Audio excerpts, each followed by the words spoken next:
And we're live. Hello, good evening, and good morning, ladies and gentlemen, wherever you are in the world. My name is Ray Fernando, and we have Ronald Mannak. And today we're going to talk about a really hairy problem that Ronald encountered while shipping his app to the App Store. This bug was so bad that it actually prevented him from shipping an update for 2 months, if you can believe that. Yes, imagine being a developer and trying to develop your app, and then you hit an issue and you're chasing down looking at every single resource, Google, Perplexity, using AI to solve your problem, and no solutions come up. And unfortunately, that can happen sometimes when you're developing apps. And I'm so happy to have Ronald on the show to actually talk about what his bug was. And if for those who don't know, Ronald actually has an app in the App Store called Pico Pro. And but without further ado, let me just go ahead and let Ronald introduce himself and kind of give a little bit more details because this is going to be a really great show. And hopefully you stay tuned in. And if you're even not an iOS developer or Swift developer, there's still a lot of interesting lessons here that we can learn and take away. And just so excited to have you on the show, Ronald. Thank you. Yeah, no, happy to talk about it. So, Pico Pro is a LLM frontend, basically a open AI wrapper that has been in the store since oh god, the spring of 23. So like a year and a half.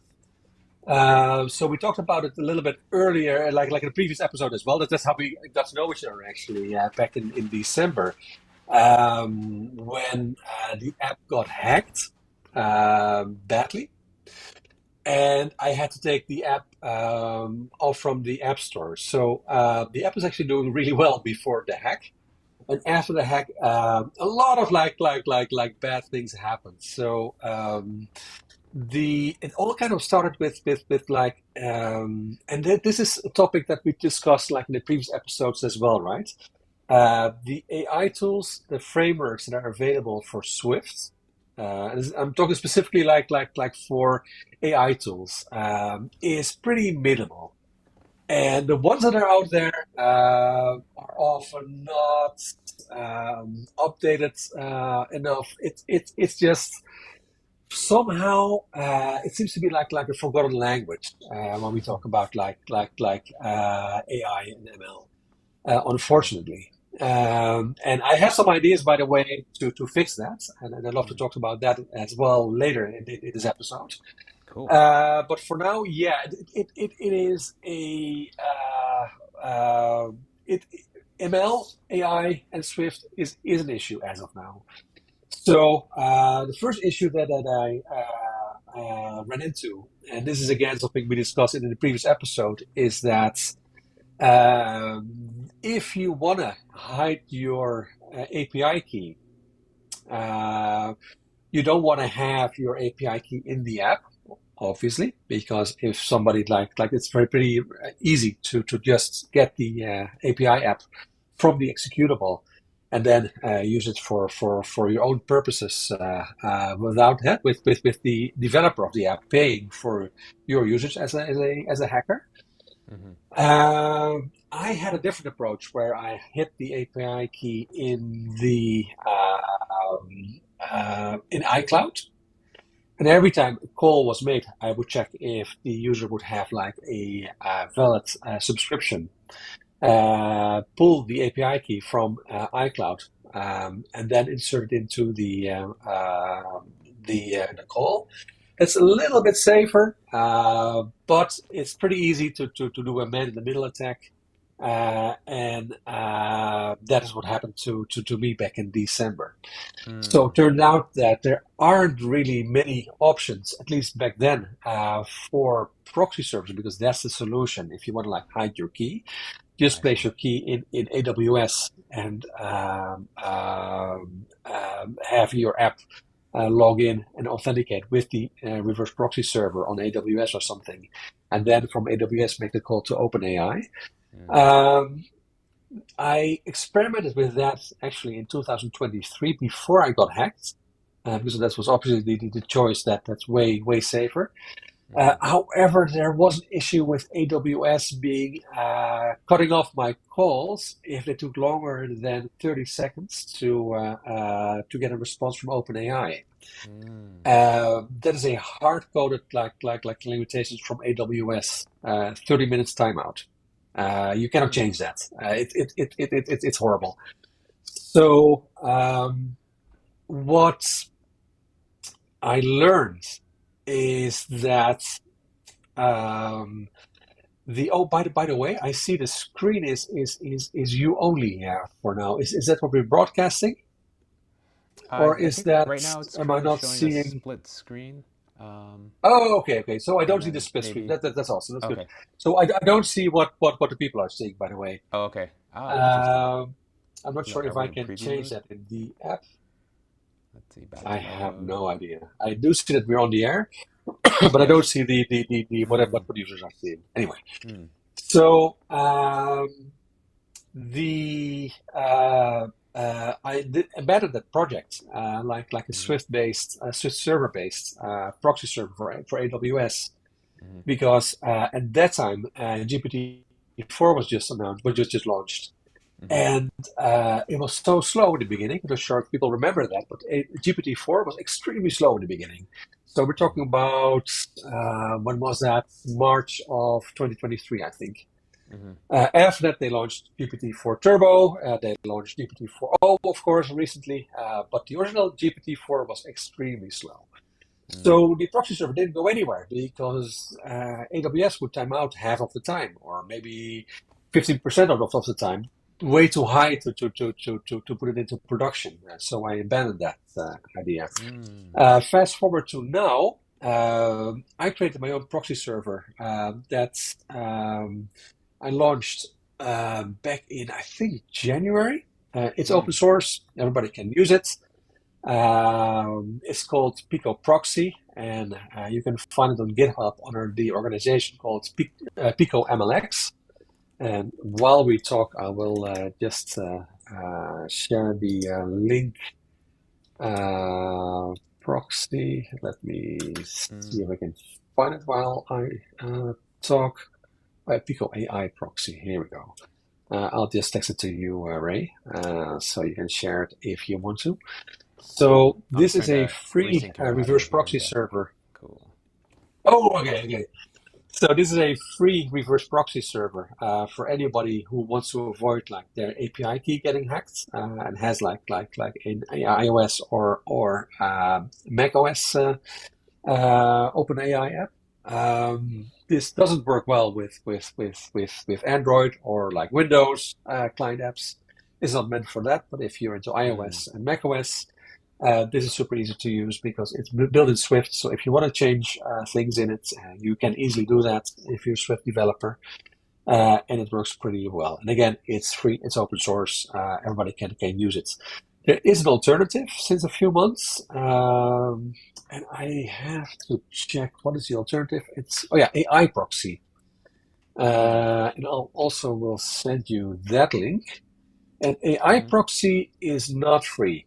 They charge $50 per month for it. At least they used to. Is that still the same? It's actually it is. They lowered the price. They have a starter kit now for $8 a month and a free tier as well. A mm. $0 free tier as well with limited requests, up to 1K requests per month. I Uh, see. I haven't looked at it Oh, for in the detail, yearly. Okay. but it looks pretty good. So yeah. The thing that they did that's pretty neat is that they integrated very well with a popular Swift API framework, and I forgot what the name of that is. No, it's not it. Other way it integrates. Oh yeah, the Swift OpenAI Mm-hmm. framework. Oh, okay. Um, so if your app is using like the Swift OpenAI framework, Mm-hmm. um, then it's almost zero effort to use AI proxy. Again, that's not my project, Yeah. but it seems to work very well. So these are the two options you have right now. You can either Cool. use like my open source and free Pico AI proxy, or Mm-hmm. use AI proxy, Mm. and that's paid for though there's a free tier if you don't use it So that let much. me see if I can kind of step it back because we have had some new people join in on the stream and stuff. Yes. And for those who aren't familiar, so Ronald, and you're just joining in, has an app in the App Store, and basically it's like having a version of ChatGPT, but it's actually much more personal. It syncs between your Mac, your phone, and your devices and your iPad and so forth. And one of the cool features that he has on it, which is really awesome, is the ability, to talk to the language model like GPT-4o and so forth. But on top of that, all your conversations are stored on your device. And so what's cool about that is you can have the ability to lock certain conversations so that other people can't see them if they use your devices. And so that's a really cool and interesting security feature. In order for you to unlock them, you either have to enter your passcode or use the Face ID unlock, which is the default thing. And the other thing that's really cool about your app is also the ability that you can have PDFs that are basically on the device, and the device itself, from what I understand, does like the embeddings locally. And so your PDFs are stored on your device, and then you can ask questions about PDFs or images or various things. And then that's kind of what he has done there. And so this app was very, very useful before OpenAI even created their iOS apps and stuff like that. And it's continued to grow. And what basically Ronald seems to have encountered is like a slew of problems whenever you're shipping an app like this to the App Store. And one of the things, especially if you're developing an app or any AI app that, if you're interested in doing so, like anything, don't put the key into the actual code that you're going to ship to the App Store. Because once that happens, that key is then exposed to every single app that's downloaded. And so, Ronald knew the types of things, and he said, okay, well, they can't do that for security practices. Let me see if I could store something in iCloud so that, when that chat app is making a request, it goes and talks to iCloud and then comes back to the device, and the device is then talking directly to the endpoint, be it OpenAI and so forth like that. And that's kind of when we met up last year in December, and he was saying, hey, somebody actually put something in the middle so they can capture that key as it's leaving from the device to OpenAI. Because the other alternatives that he was trying, which was using Amazon, was taking too long. It would time out and so forth to have like some other cloud service sitting in between that's kind of what they call proxying. And so proxying just means that, I am talking, like if I'm going to send a message, I give that message to Ronald, and then Ronald then hands that message over to someone else. And so, if I give the message to Ronald, Ronald can hand it to different parties, and the different parties can say, hey, who did that come from? And Ronald says, it came from me. And they would not know it's coming from Ray, basically. That's kind of what a proxy is. And so, in essence, that's kind of what you sort of have to do these times. And a lot of these times with these devices, there can be a lot of latency and various things. And as a way to work around this, Ronald actually kind of sat down and saying, okay, I need to figure out this problem, and I need to figure it out fast. And so then he said, okay, why not just do this proxy server in Swift, right? So then that was really interesting. Way to like kind of solve the problem and do everything, because one of the things that you need to do is also figure out with your app, saying like, hey, I am actually a real app. I'm not a Python script, or I'm not a Go script or something that's going in to go pretend to be a device. And that's kind of where this little, you have to verify that you are the person who purchased the app, and the receipts and various things, which is really important to get set up. And the good part of this is that actually Ronald has open sourced this whole thing. So that's amazing. So I can just take your project off the shelf and then deploy this onto, I think it looks like Railway, and set Yeah, up this various is the one credentials. button, yeah, yeah. So the only Yeah. thing that you have to do to deploy it is literally like push one button, Hmm. and then it will take you through the whole flow where you can like enter your API key. You enter a few more settings, how you want to set up the proxy server, and then it's deployed to your own Railway account. So it's not deployed on my account or anything like that. It's your own account. It's your own little thing. So the key, I will never see that, of course. It's all like contained in your own sandbox and account. So you have full control over everything that happens with the proxy server. That's really cool, and Mhm. that's really great as a developer, for those doing this. And I think that there was an interesting twist here, is that as then you were going through this process, you were trying to verify like there was like one major issue that was preventing your app from being approved at the App Store, and it would come back, and then you were looking up, and they were saying, hey, your app continues to not be improved. You're like, oh my gosh, Ray, do you know what's going on? That's like, Yep, yep. wizardry. I don't know.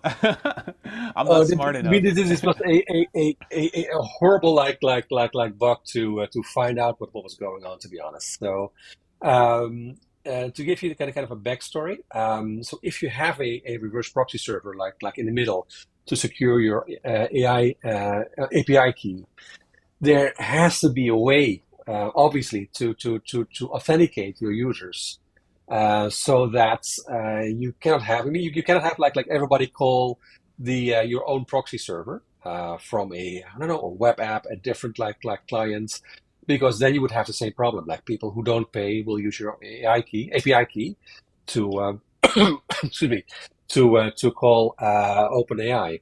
So there has to be like some kind of authentication there. And this is actually where the AI proxy.pro differs from my Pico AI proxy. Mm, AI proxy.pro uses I forgot the exact name. There is a way to authenticate that the call is coming from a real Apple device or Mac, and that's what they are using as kind of the oh, the authentication layer. attestation thing. Um, Yes, app attestation. That's it. Yeah. That's even like you can see that's from the app that's the right app that's calling. However, you can fake these calls. Mm, So I don't know exactly what they do. You probably have to. I mean, you have to have some kind of like rate limiter, so that you can at least like limits the amount of calls per user. So I don't know how they handle that. I mm, don't know if there's like a unique user ID that gets like forward, but it has to mm. be there. And the development of AI proxy. I mean, I saw like I think one of them worked at Apple or something like that. They're professional developers. I'm sure they've got that figured out. Mm, I chose a different a way. Also, I mean, I looked at app attestation, um, but it had lots of like workarounds. It was easy to get around it. So I didn't um, uh, use that in Pico AI proxy. Also, Pico proxy is older than AI proxy.pro. By a few months or something. So when I developed like Pico proxy, I didn't have AI Proxy Pro as an example how the AI calls would be done. So there's a difference in the way you call these two proxies. mm. And as So far yeah, as I I know, they're not saw open in source. Yeah, yeah, you wrote a Medium article here on how to yeah, validate yeah. iOS and Yes, in-app purchases using StoreKit 2 and server-side Swift. And so yep, in this article, you go through an extreme amount of detail, really telling your story. And for those who are really like hardcore into like trying to solve this problem or figuring this out using StoreKit 2, I would highly recommend you check it out because you give code examples, things that how you ran into the problem, using StoreKit 2 and how to validate the purchases. And so, what was the key unlock for you in this situation where you're like, aha, like that is the problem? Because I do remember you're having this issue, and what I ended up saying is like, hey, for anyone can help Ronald find this issue, let's go ahead. I'm going to give you some prizes and stuff. And I held a giveaway a couple weeks ago. yes. Yeah. And thank you for anyone who's That was the key, by the participated. way. That was the key. So, Oh. I figured out the problem after you gave out these prizes. Because one of the testers gave me like feedback that oh wait, I think I know something is going on that I now at least have a area where I can search because I was looking at the wrong direction actually for a solution until then. And Oh the wow. issue is so again like the way the Pico proxy works is it validates your in-app purchase. If you have a valid in-app purchase, the call will be forwarded to OpenAI. If you don't have it, the call will be blocked, and you will get like a by the in-app purchase error in the app. So what happened is that I have over 100 test flight users. I used to have like 2,000, but they were all anonymous, and I kicked them out after the app got hacked back in December. And I kind of regret that now because it was not them who hacked the app, and I can't get these users back. That's kind of a shame. Because it's great to have like 2,000 Ah, test beta flight. testers because you Okay. find more than just 100 and a half now, or maybe it's just 200 right now. But it's Are kind you of a relatively low open? number Maybe I we have can, right now. you know. Yes, I am. I am. Okay. Yes, if people want to test the app, send me a DM, and I will, or with your email address, and I'll add you to the list because I do want to have your email address to reach out to you, and so I know who is doing what, etc. So here's the bug that actually I didn't see, but the Apple App Store saw. The App Store review team, I should say. So again, I didn't have the issue. My test flight users didn't have the issue, but somehow the App Store review team wasn't able to get through the proxy server. Every call that they made after purchasing the subscription got back as like, yeah, you're not authenticated. You don't have a subscription. That's what my proxy server told the App Store review team. And again, this took me probably like 2 months to figure out what the issue was. And all that time, I could not like release a new version of the app.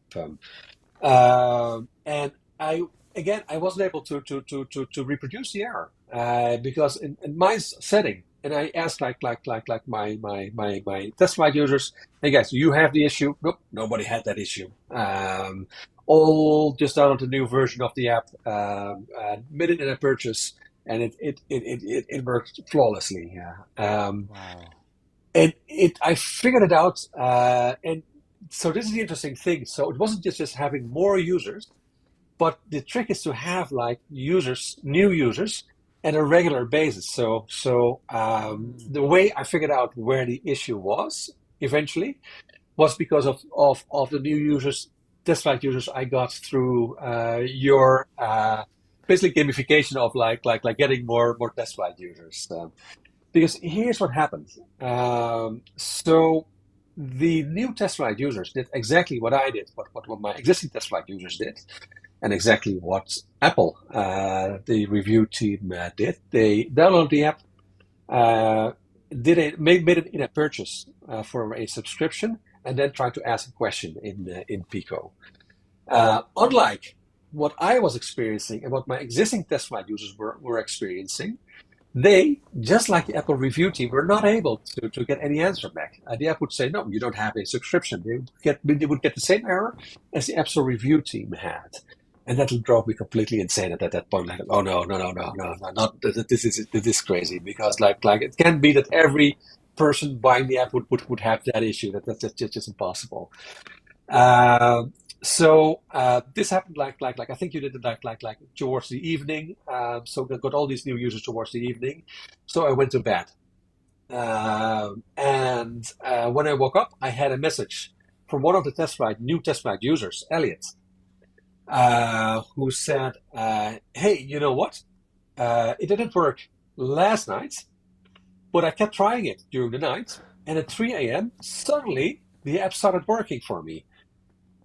And that was like, whoa, what is happening here? And then finally, it kind of start making sense. The issue that I had.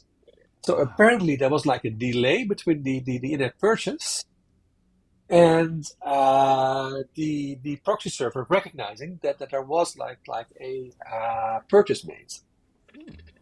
And then I also remembered, like I talked to like many Apple engineers about this issue, like on GitHub during WWDC. I had like a one-on-one call with the Apple engineers, and they all gave me these cryptic answers. Because the issue is at heart that there are two different teams working on like the two things that you have to have in place. Mm. One is in your app, locally in within your app, you have something called StoreKit 2 that handles like in-app purchase. And on the other hand, on the proxy server, you have something called the App Store Server Library, which does all the communication with the App Store Server API. Apple Mm. has like, of course, the App Store, but also like an API to check if the purchases are valid. All Mm-hmm. these things. And then so the issue was always like these two different teams gave two different answers, more or less. And it's the way they interact is not great. And the answers were always a little bit cryptic, what I got Mm. back. And suddenly, like this thing clicked. So I went back to Apple again for the I don't know how many times. Say like, hey, this is what's happening. Could it be that the information that I sent to the server has a delay on the client app? And then Mm. I got another cryptic answer back, and that made a little bit more sense because it turned out I was using the new API in StoreKit 2, but I was using an old way of verifying purchases using the App Store receipt, which was indeed like deprecated. I understood that, but it wasn't clear to me that the issue wasn't the App Store receipts not getting validated correctly on the proxy server, which I originally thought that was the issue. Mm. But it turned out if you make a purchase using StoreKit 2 on your device, Mm-hmm. a device meaning iPhone or Mac, right?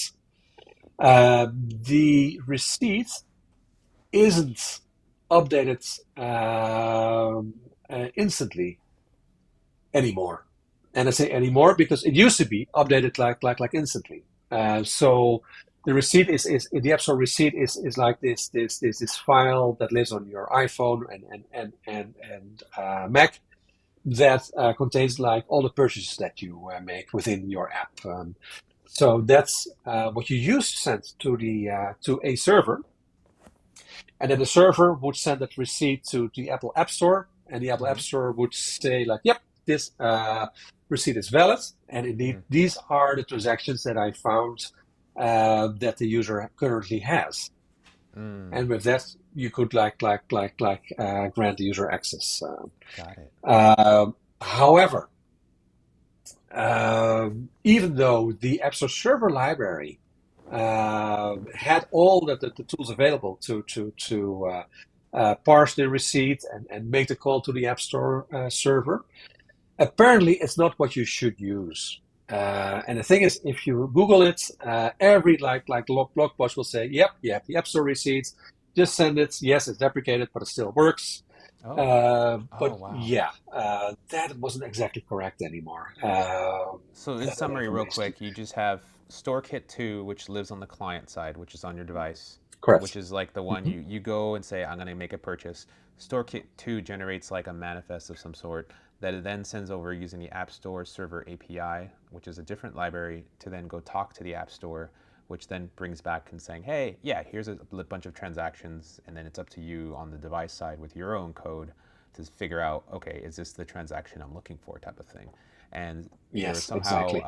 because you were using an older version of the App Store Server API that goes and checks the server, because No, I'm using the latest version. I use the latest version.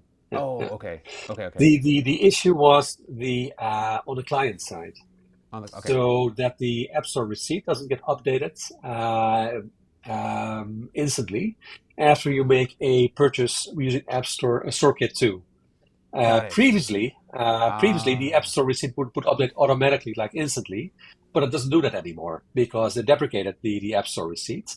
So it gets mm, updated whenever, I don't know. I honestly have no idea when it like gets like updated from the App Store server because that has to come from the App Store server, the App Store receipts.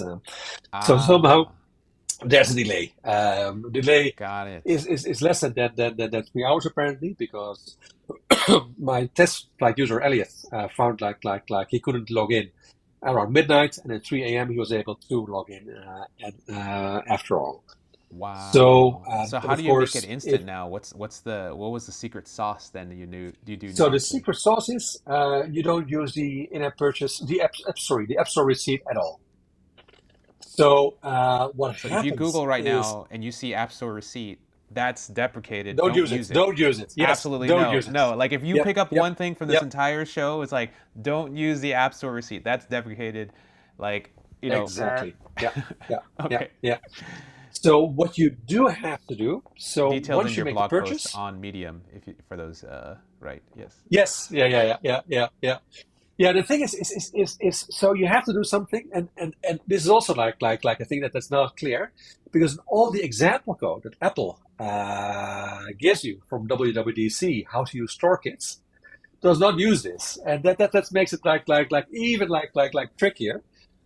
Bro, Uh, really? Come on. the, yeah, yeah, yeah, yeah, yeah, yeah. It's ridiculous. It's just there has to be like a next WWDC a video. Okay, by the team, two people, one from the App Store server library team, Mm, and one from the StoreKit 2 team, together talking how to integrate the two, because that's not clear. It is, yeah. So again, if you download the App Store 2 example code from WWDC of last year and this year, mm. the code that you need is not in the example code. Wow. Um, Wow. so the what you need after you make a purchase using StoreKit 2, you will receive a what's called a transaction object, Mm, and that transaction has a property called JWS transaction or JWT transaction. Always mixed these two up. And JWT, JWS, it stands for JavaScript Web Secure. It's a web standard. it's like a It's token, basically right? a yeah. It's a signed token. That's what's interesting. So it's signed by the App Store. So that's the part that you need. And oh yeah, it's like a string, so you can just send it Hmm. either in it's a safe a web safe string, so you can send it in the header or in the body of a HTTP request. So that's easy as well. Mm. So that's Wow. what you want to have. You want to use the JWS transaction string Hmm. of it's a property of the transaction object that you receive back after making a transaction. Not just that, because your app using StoreKit2 will also receive like updates from the App Store as push notifications. Okay. So you want to also use fetch the transaction in the you're handling what is it, App Store update or whatever Hmm. it's called, and you would also update your callback for the entitlements change. So if the entitlements Hmm. change, I think that's when is that when the user like switches a user or something? I'm not 100% sure. But you wanna get like that call as well. These callbacks are actually already in the example code from WWDC. The only thing is they don't fetch the JWS string from the transaction. You have to store Mm. that as a property in your subscription controller manually. Once you do that, you can use that to validate a transaction with the server. Now, the server will handle that very differently as well. Because once you have a signed JWS object, you don't have to make the call to the Apple App Store server anymore, even though the library that you're using is still called App Store Server API Library or something like that. So that's also new. That's also new because there's been, I looked at that and there was no way to check that with the App Store, but it makes sense because the only thing that you need in like the server Hmm. is Apple's certificates, like the public key basically, to Got it. verify that the purchase object that is sent from your app, or actually originally from the App Store server to your app, Hmm. and then you send it to the proxy server, was Hmm. indeed created with the Apple private key. That's how private public key systems work, right? Yes. So it is signed with Apple's private key. Nobody knows except Right. Apple. Apple publishes their public key on their website. You can just download that. It's somewhere on developer.apple.com slash. I have no idea where, what. But I downloaded it in the source code for Pico Proxy, so you don't have to do it yourself. You're setting up Pico Proxy; it's handled automatically. And with that, the proxy server has the public key that is linked to the private key that Apple has on their server, Yeah. and uses to sign the JWS or JW2 objects. And Mm. then the Pico proxy can easily see if a transaction object was valid or not valid without even Mm. calling the App Store server API. And the other advantage of that is that every call is exactly very quick now because it doesn't have to wait Oh. on the App Store server anymore, which Ah. always was a pretty big delay. Oh, I see. Yeah, so this is Uh, basically all one step in a basically a yep, cryptographic sequence. And I guess so for exactly. those Yeah, kind yeah. of following along that's a little bit more abstracted is just like I guess the simplest way to think about this is like when you send a iMessage to someone, there's a very similar cryptographic exchange that happens Correct. to Yeah, know that it's coming from directly you, and there's all these roots and trusts of security between you and another Apple device that do this communication. And once that is established and you continue your communication, basically the channel between you and the other person is secure. And yep. that means that people or other parties can't go in between and grab that information out, which is the whole purpose of why you made this whole thing. So, yeah, yeah, Yes, and that's yeah. a good thing, right? I mean, like everything is handled for you. So Yes. if you're thinking what the hell are these guys talking about? You don't Yeah, have to worry about it. So the only thing exactly. you have to know is how to fetch the JWT transaction representation. It's called the property from transaction, Hmm. and everything is handled by the server Hmm. automatically by your own proxy server because I already implemented it. I already downloaded the certificates from Apple, so everything is handled for you. So if you're not familiar with public-private key encryption or Right. signatures, it doesn't matter. You don't Yeah. have to deal with that at all. And so, It's for it's those it's just super joining simple. in on the stream right now, basically what we're talking about a little bit was Ronald, who has an app in the App Store, is doing some AI stuff. So, basically talking to an endpoint. And at one point, somebody was standing in the middle and trying to get his secret key out, and they actually ended up abusing it, which is kind of how we ended up meeting and talking, initially meeting. And now we have like a weekly show that we do every Friday around noon PST. And we basically talk about just developing apps, but also stuff in the AI realm. And so we're still coming up with the show name, and we're kind of trying to narrow that down. So stay tuned and more details for that. And basically, what he was going through today is just his article on Medium about the steps that he did because he had an app that was like in the App Store already now after fixing that problem. And it's like, okay, now I can't publish an update because for the last 2 months I keep hitting this issue, and there's all these different things that were going on. So we had to do different things, and including one of the stories was trying to get additional test flight users, which kind of gave the big insight of where this actual bug could be.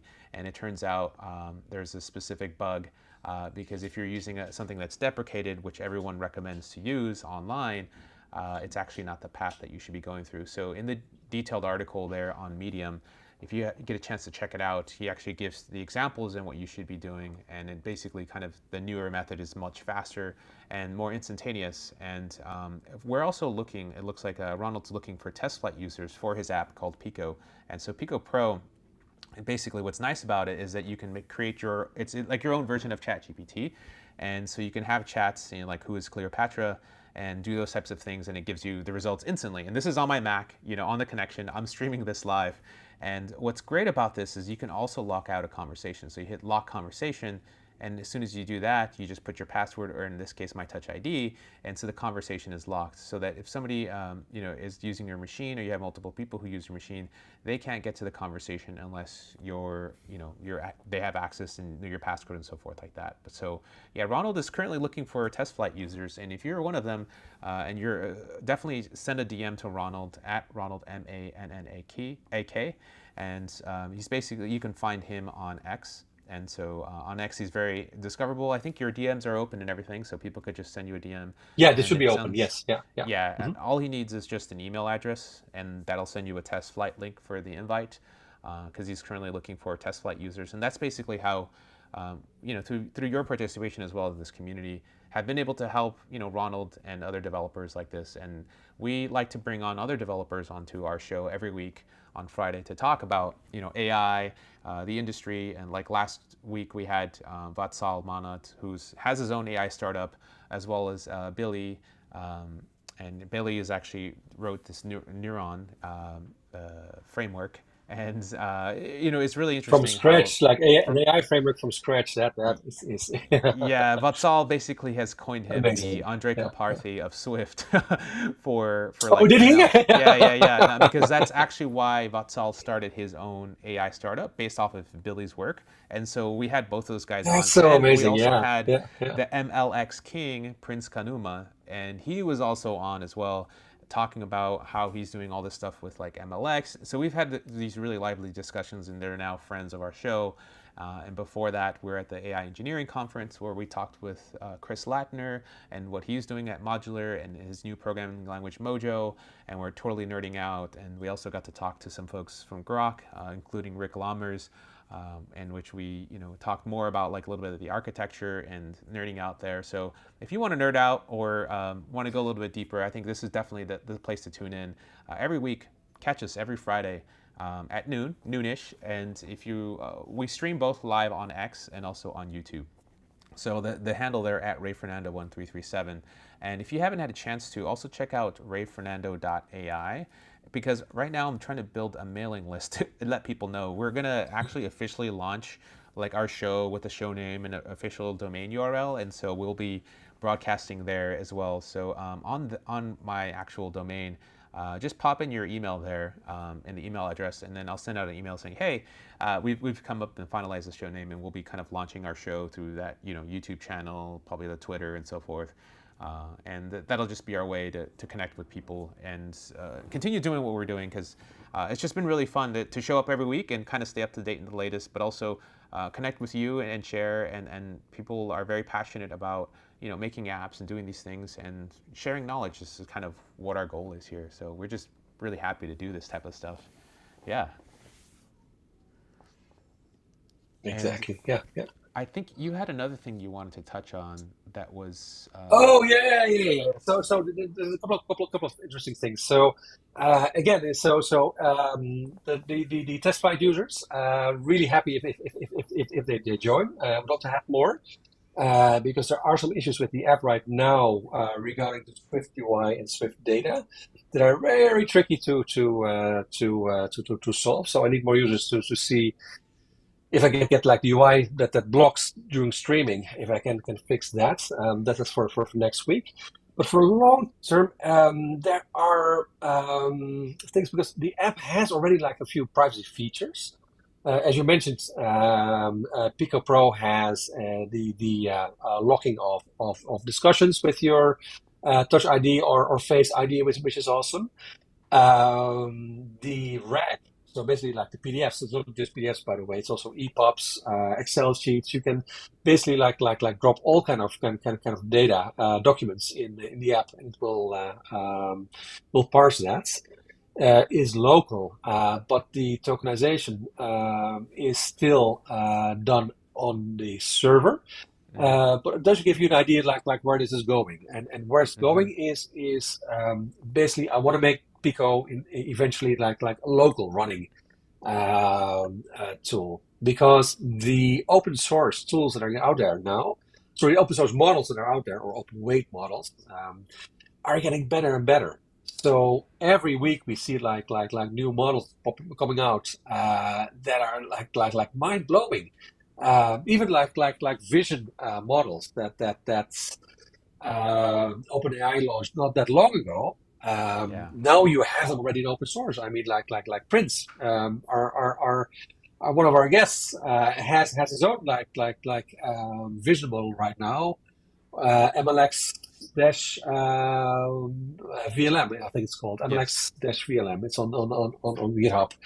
So there's a lot happening, and I think it would make a lot of sense to have at least like.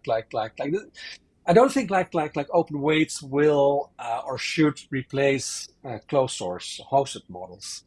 I think you want to have both because sometimes it makes more sense to use like the best model out there, whether that's like GPT 4o or Wave Sonnet or whatever. But you want to mix the two. You want to use both private local models and both like the more expensive commercial models. Hmm. So the issue that I've been running into, and this is not just the issue that I have,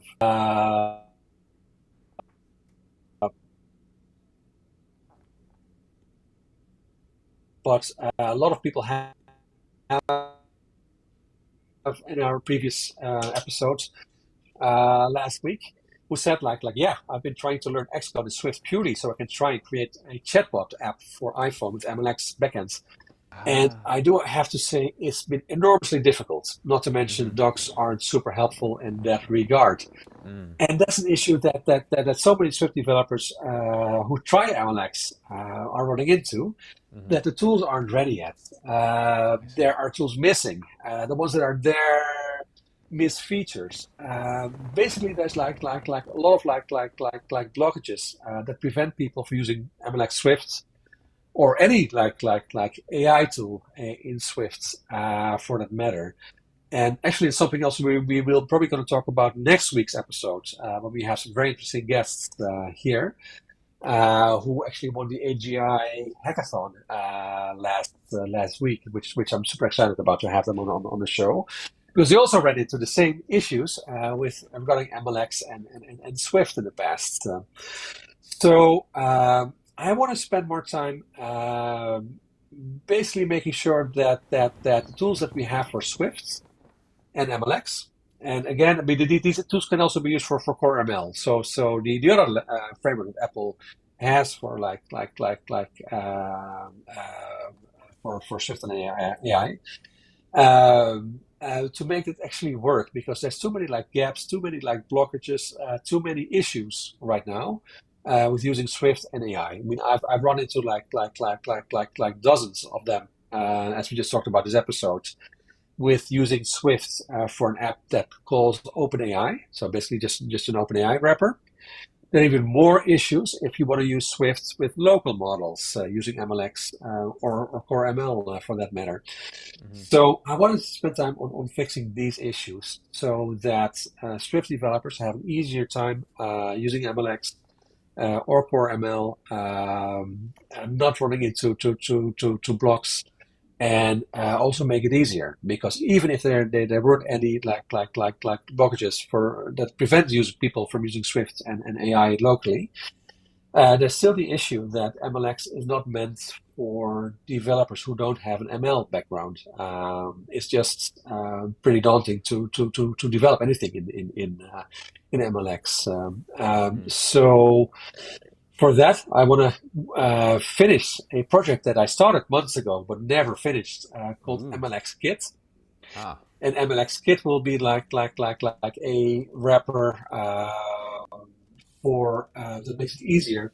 Again, for developers who not like sub developers who are not like have experience with ML to use MLX or Swift MLX in particular to make AI applications, local AI applications for iOS and for Mac that can actually be sent to the App Store.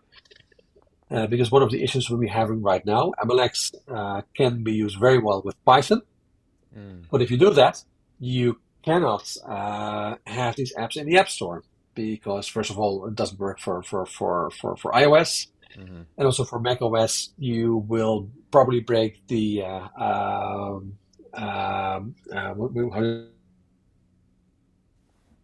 I think it's quiet cutting out a little bit. Okay, for cool. Oh, you're good. oh, sorry Yeah, about no, that. but Yeah, just to yeah. kind of give a quick summary. So, like a little bit of a tease here for those who are just following along. If you're into like playing with AI, ML, and you've thought about doing stuff on the actual device, there's obviously like what Ronald's saying. There's numerous amounts of challenges that people are running into when they're trying to go a different route, and so it's a pretty hairy nest of directions you can go, adopting which framework, all these different things. And so stay tuned because we're actually here. Part of our show is not only as with developers trying to do these types of things. Ronald has extensive experience shipping to the App Store with his app, and it sounds like he's making a little MLX little kit to help you with your apps as well. So it's definitely stay tuned because the details are going to drop on that. It can be really interesting as he continues to work on that. And I think anything that helps in this space, especially people who are adopting Swift, making Swift apps, and making AI easier to come onto the device and do things in a secure way, I think that's definitely needed because right now it takes a lot of different steps, and that deters people. And I think one of the things that I've been noticing when I've been like on my journey to do like front end and back end web development, using these various AI SDKs, is that they have teams of people building these AI SDKs specifically for their platforms. And that's just been really impressive because they iterate so quickly just on the UI, on their back end, on the front end. What does that look like? Generating components and stuff. And I want to see that same level of effort, coming from, the companies like this fruit company that you guys all talk about, to pour more energy and resources to make it easier to do that. And you guys are doing this open source in some fashion in a lot of different ways to try to make that happen. And that you're only like a few number of people, Ronald and our friend Billy and Vatsal, who's doing that for Swift as well. And there's probably more people. And if you are doing that type of stuff, if you are building, definitely reach out to us, send us a DM. We'd love to talk with you. I want to have you on the show as well and feature you and kind of hear about issues that you're running into against the wall. And maybe we can pull some other experts in because I feel like this is kind of where we're at. We're trying to connect with other people, developers, non-developers, people who are just building in this space. We're excited to meet you and want to talk with you more. And it sounds like you're dropping some cool stuff there, Ronald, for our next show for the following Yeah, week. Yeah. absolutely. I mean, I think what you say is right. I mean, you look at like the apps that are available for like ChatGPT, Claude. The app is I mean, they're all extremely well made Mm-hmm. because these are companies that have like a lot of money and a Right. lot of developers. But not everything they share, not everything they produce is open source. I mean, the apps, the frameworks. I mean, Claude has like a Swift library. But it's kind of it's not perfect. OpenAI doesn't even have like a framework. So there is like a big difference between right now the quality of apps that are like for open source, meant for open source, and Right. like the very smooth experience you have with ChatGPT or with Claude, the Claude apps that are out there for iOS and Mac. And I want to make that difference smaller or Yes. at least like a lot smaller. I think we can do that. But we Yeah. have I to want have to. I want to the see tools. like a 5-year-old just pick up iPad and just start using that to develop Swift apps, and then just download your kit and it's That make would be their first awesome. like Yeah, viral yeah, app at like yeah. it's like, yeah, this 5-year-old kid used your kit to make, and that's kind of why software's so great, because you spend a lot of effort to solve a problem that's been burning you, and it just makes it easier for everyone in the future to do that. So yeah, I'm looking Exactly. Yeah, forward to yeah, seeing that yeah. because that will happen. Yeah. Yeah. No, and again, like if you're a Swift developer looking for these kind of tools for local inference and all the to make apps that local models for privacy reasons, for cost reasons, follow me on Twitter. There will be a lot of like exciting things I want to share soon. If you want to contribute to the project, also send me a DM. And the last thing is if there's any like there are a couple of brands I'm aware of like for AI developments, open source AI developments. I probably don't know all, but if you have like work at an organization that has like grants for AI, I'd love to get to know this so we can actually build faster and build more because I think this is, I mean, open source AI, it is a couple of steps behind what like OpenAI and Anthropic are doing, and we just have to narrow that gap as soon as we can. Definitely appreciate it. And if you're liking the show so far, definitely go and hit a retweet to give just kind of branch it out. We're trying to get more people to join in on the fun, and if you're tuning in and you're liking it, it's likely that somebody else in your community also kind of is on the same vibe. Or if you know someone else, just reach out to them via DMs. Like, hey, these guys are working on some cool AI stuff. They do some client side things. I used to be an engineer at Apple for 12 years, and now I'm like coming out as like a trying to do this the whole thing in AI. And Ronald's been a developer for a long time and has been making apps and is publishing an app in the App Store and has published an app and is actively developing on these types of things. So we like to kind of stay up on this stuff, and we invite you to join us and really appreciate you kind of taking the time to come on the show and like talk about your story. I know we're always interviewing other people, but sometimes it's kind of good to turn the camera a little bit on us and talk about some issues that are currently happening right now in your apps and like what you've done to overcome it and that nice Medium article. So I'm gonna go ahead and try to generate like a blog post that I can post up and share. And for if you haven't had a chance to also sign up, we're gonna have like an email list going on. So just feel free to reach us out via DM. Reach out to Ronald if you want to do like a test flight, right, with your Pico Pro app. And any final words on your end there, Ronald? No, I think we've discussed like almost everything in this regard. Again, yeah, really looking forward like interviewing more people on these topics soon. And yeah, I mean, I'm just super excited about the future. We're gonna do awesome things. Cool. Awesome. Well, thank you for tuning in. And we're right about 56 minutes, 57 minutes. And that's a really good show to wrap it up. And hopefully everyone had a good fourth celebration and just having a really good weekend and staying really, really cool if you're in these warm zones and having just a good time being either indoors or outdoors. And so we'll look forward to seeing you all next week on Friday at noon PST.